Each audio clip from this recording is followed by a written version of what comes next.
بکن. من کردی عمل کردی باید بری بخوابی. قربونت بشم جدی همه رو شسته بچه. ای وای خدا، ای خدای بزرگ. تیشرت بابا تو پوشیدی، تیشرت های من تموم شد.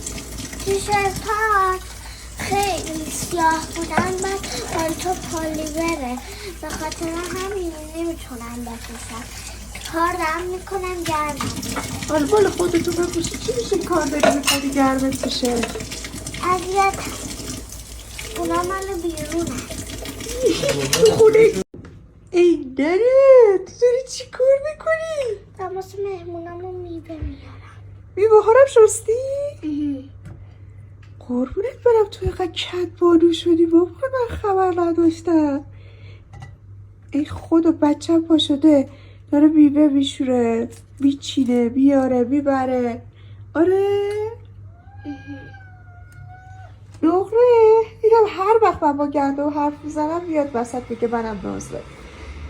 کپل کپل.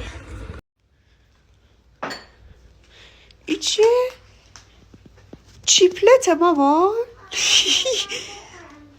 داشتی داره میز میچینه دوباره. ای خدا